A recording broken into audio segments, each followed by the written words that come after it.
और इस बीमारी का सबसे बड़ा मरीज था मंगू। अरे, ऐसा करने से कुछ नहीं होगा। इसे सबक सिखाना पड़ेगा।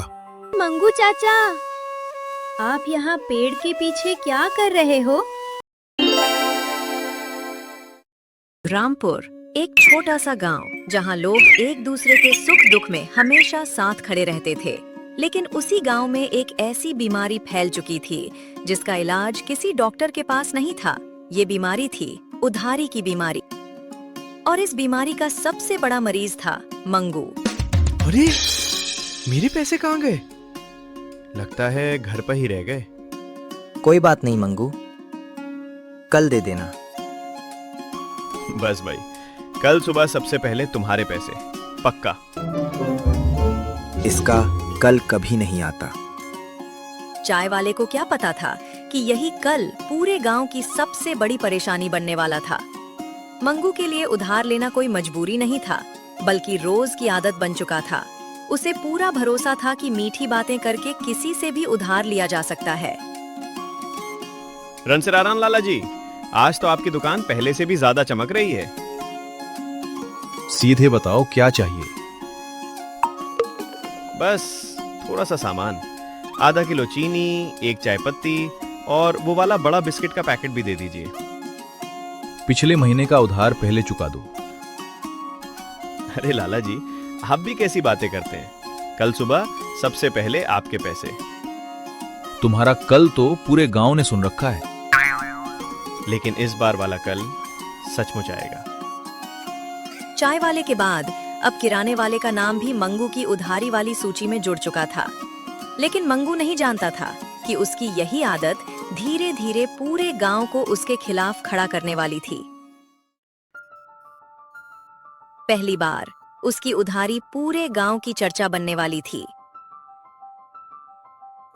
भगवान हमें खुश रखे या न रखे, बस ये हमारा उधार लौटा दे।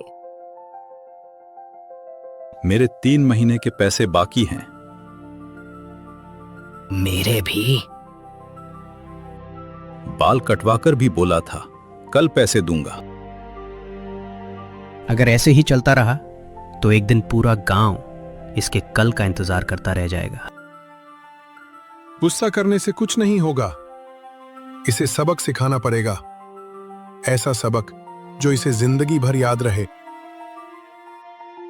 उस शाम रामपुर की चौपाल में एक ऐसा फैसला लिया गया जिसकी भनक मंगू को जरा भी नहीं थी।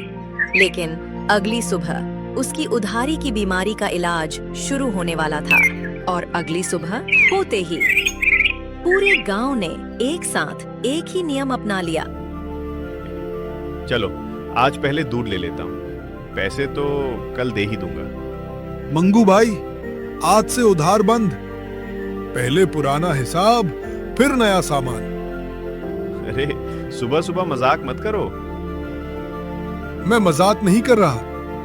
अच्छा, कोई बात नहीं, सब्जी वाले से ले लेता हूँ। माफ करना मंगू, आज बिना पैसे कुछ नहीं मिलेगा।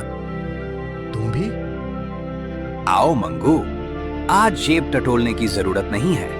पहले पैसे, फिर सामान। लाला जी, आप भी?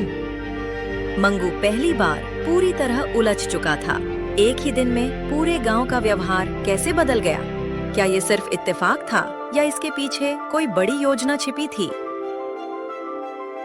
नहीं, इतने लोग एक साथ नहीं बदल सकते। जरूर कोई बात है। आज पता लगाकर ही रहूंगा। मंगू को अब यकीन हो चुका था कि पूरे गांव में कुछ न कुछ जरूर चल रहा है।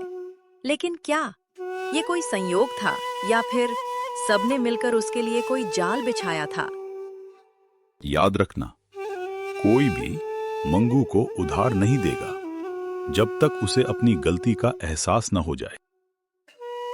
अरे मंगू चाचा, आप यहाँ पेड़ के पीछे क्या कर रहे हो? धीरे बोल। अरे, मंगू चाचा तो हमारी बातें सुन रहे हैं। अरे बाप रे! अब मंगू को सब समझ आ चुका था। पूरा गांव उसकी उधारी की आदत छुड़ाने में जुट चुका था। लेकिन मंगू भी इतनी आसानी से हार मानने वालों में से नहीं था। उसके दिमाग में एक नया और अजीब आइडिया जन्म ले चुका था। मंगू समझ गया था कि अब सीधे उधार मिलना आसान नहीं, लेकिन उसकी आदत अभी भी नहीं बदली थी। इस बार उसने अपनी मीठी बातों नहीं बल्कि एक चालाकी पर भरोसा किया। अगर लोगों को लगेगा कि मेरे पास पैसे आ गए हैं तो फिर सब मुझ पर भरोसा करने लगेंगे और उसके बाद उधार भी मिल जाएगा। वाह मंगू, क्या दिमाग पाया है तूने। अरे, लगता है मंगू के पास पैसे आ गए। शायद इसने सबका उधार लौटाने का फैसला कर लिया। बस थोड़ा सा काम निपटा लूं, फिर सबका हिसाब साफ कर दूंगा। लगता है मंगू कुछ ज्यादा ही समझदार बनने की कोशिश कर रहा है। मंगू को लगा उसकी चाल काम कर गई, लेकिन उसे नहीं पता था कि इस बार उसका अपना ही खेल उसी पर भारी पड़ने वाला था। लेकिन सुबह होते ही उसके दरवाजे पर ऐसा मेला लगा जिसकी उसने कभी कल्पना भी नहीं की थी। मंगू भाई, सुना है अब पैसे आ गए हैं। लो, पहले मेरे 3 महीने का हिसाब कर दो। और मेरा रजिस्टर भी हल्का कर दो। आज तो पूरा हिसाब बराबर कर ही देते हैं। मेरे आलू और टमाटर भी याद है ना? और मेरे बाल काटने के पैसे भी। अरे, इतनी जल्दी किस बात की है? मैं तो बेटा मंगू, उधार लेना बुरी बात नहीं है, लेकिन उधार को आदत बना लेना यही सबसे बड़ी गलती है। तो काका, मैं समझ गया। मैंने सबका भरोसा तोड़ा है। मुझे माफ कर दीजिए। पहली बार मंगू के चेहरे पर हंसी नहीं पछतावा था। उसे समझ आ चुका था कि खोए हुए पैसे तो कमाए जा सकते हैं, लेकिन टूटा हुआ भरोसा बहुत मुश्किल से वापस मिलता है। उस दिन गांव वाले तो अपने अपने घर लौट गए, लेकिन मंगू के मन में पहली बार एक सवाल रह गया। क्या उसने कुछ पैसों के लिए लोगों का भरोसा खो दिया था? याद रखिए, जरूरत में लिया गया उधार गलत नहीं होता, लेकिन उसे आदत बना लेना एक दिन रिश्तों और भरोसे दोनों को कमजोर कर देता है। और ईमानदारी से निभाया गया वादा हर उधार से बड़ा होता है।